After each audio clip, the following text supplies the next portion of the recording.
Hello, I'm Dante Benuto, and I'd like to welcome you to the B-side of your Black Sabbath single. You've heard the music, Devil and Daughter, also a track on new Sabbath album Headless Cross. Now it's time to meet the men behind that music. Well, three of them anyway. I reckon it's good stuff, but for a completely unbiased opinion, let me turn to guitarist Tony Iommi, original Black Sabbath member, drummer Cozy Powell, and vocalist Tony Martin. Tony, guitarist Tony, I should say.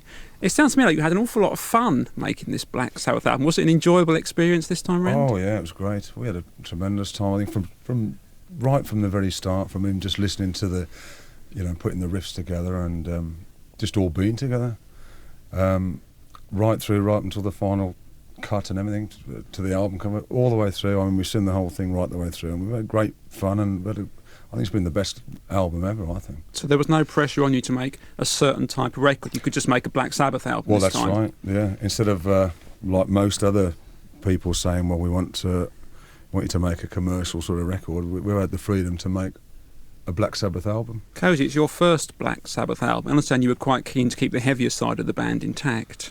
Yeah, very much so. It was nice to come in and get asked to contribute as far as the writing was concerned, and also to co-produce it.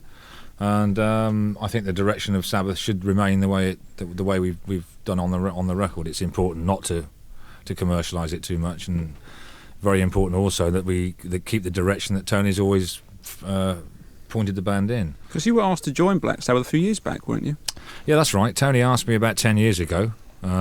Because of commitments, I couldn't do it at that time, and then he asked me again about 3 or 4 years after that.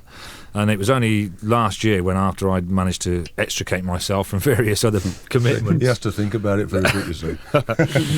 And we've known each other for over 20 years. You go anyway. back a way, we don't do, you? Together, yeah. And Tony's. I always wanted to get involved. It was just because of the situations in the past. The timing wasn't right, or the circumstances weren't right. This time was perfect, and we spent most of last year working on the ideas. The three of us, Tony, the two Tonys, and myself. And it was just, once we started, it was almost as if we'd been together for ages and ages. Yeah, it was. No trouble at all. It's the first time you've had a co-production credit on a record, isn't it? I think you've dabbled on that side of things in the past. Yeah, I mean, I did a lot of work with Rainbow and some with Whitesnake. I did all the pre-production stuff with John Sykes' Blue Murder thing, and it's just, you after a while you think, well, maybe it'd be quite nice if I got a mention on this time, and so yeah, it's nice to get a mention this time. Tony, singer Tony. Obviously, the record has two sides. Most of them do these days. Even I noticed that, but they are two very distinct sides, aren't they? I think the first one was sort of Cozy's influence, more traditional pounding Black Sabbath, and the second side, I think, is the band moving more to the future. Do you feel that's a good analysis? Yeah, I mean, it's so good to have something like Cozy's playing in the riff. It makes it so powerful that it just gives you a great kick up the arse. It's like this thing moves, and you can take it to so many extremes without it sounding over the top. And it's like a very hard rock, but with there's stories in there, which we can weave in and out and make a whole range of different things, and there's that much available to us in the music and the lyrics that we could go on for ages and ages doing this sort of stuff. Yeah, there clearly seems to be a story in the title track, Headless Cross. Is there actually a Headless Cross? Was it a figment of your imagination? No, Headless Cross is a place. Where it's is it? A village by a place called Redditch, and some hundreds of years ago it was wiped out by the plague, and the people were their belief basically was in the cross. They thought that it had saved them, which it didn't. But it was obviously a spiritual thing for them. But it was just a place that I used to live in, and the area it was actually mentioned in the Doomsday Book, if I remember rightly. And it's got such an atmosphere in certain places. It just sparked off imagination. Well, certainly a great riff on that one, Tony. Another great riff. You seem to pull these riffs out from all over the place. Do you have them all lying around at home on tapes and things? Got loads at home, yeah. But funny enough, all the riffs that we've got at home, a lot of these were just off-the-cuff new ones, weren't they? There wasn't we didn't use the old ones that's there. We might have started off with one of the old ones, but ended up replacing it with a new riff. Yeah, I remember when I got together with Tony initially in the middle of last year, and he said, "I've got a few riffs lying around. I'll get you some tapes." And he came up with two complete sports bags full of cassettes. I mean, I must say there must have been, I suppose, 20 or 30 riffs per side per cassette, and there was getting on for 50 cassettes. So you can imagine, I mean, trying to wade through that lot. I think you should open a shop, Wyoming Riffs Limited. I think you'd have a lot of people coming to the shop. There's new up and coming bands who are covering Sabbath material now. It seems to have stood the test of time, and that's due, I think, to the strength of your guitar riffs. Yeah, well, tell them to call Roar and we'll do it. We'll work it out. What makes a great riff rather than just a good one? I think it's got to have a lot of body in it, a lot of form and feel, and something you remember. And belief as well, something you remember as well, yeah.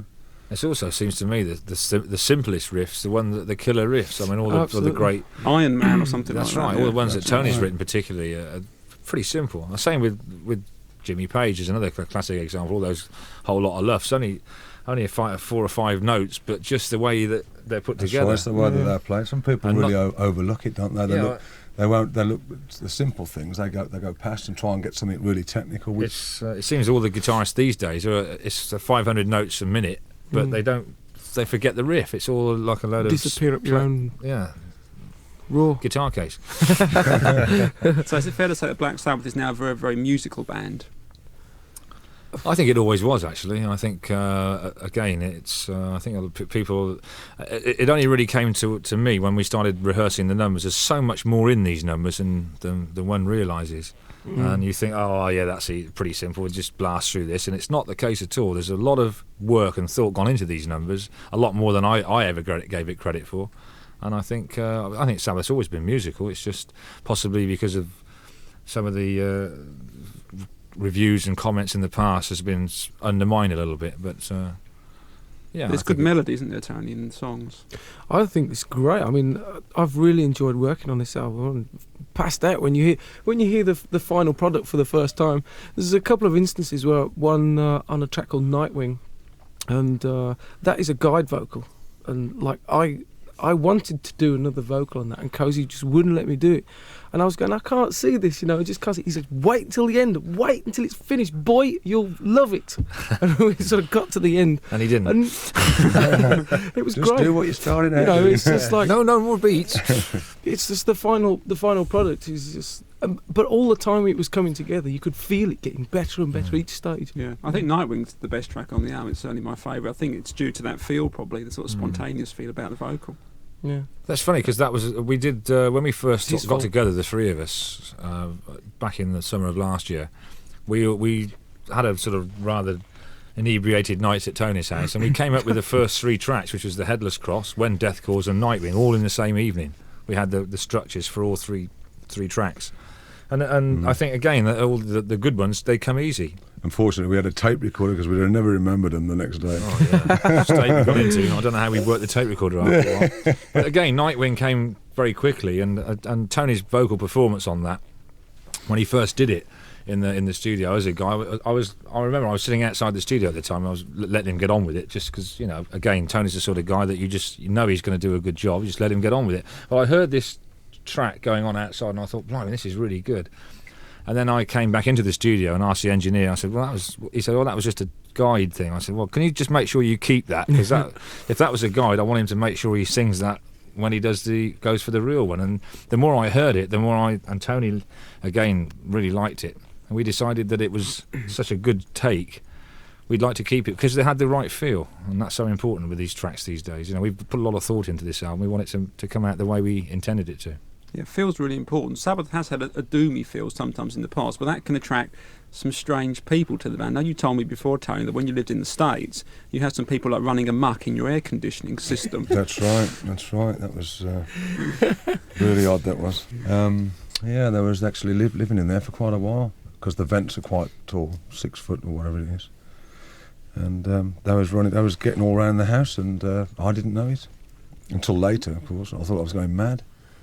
The police were coming up every other day. You can't imagine, can you? People in there with like a telly and the video and stuff, and they're all sitting in the air vents and watching from behind these slats. This is something you have to be aware of, Coach. You should check your earring cupboards if anyone's in. Right, well, I've got a 12 bore at home, so I wouldn't fancy their chances too much.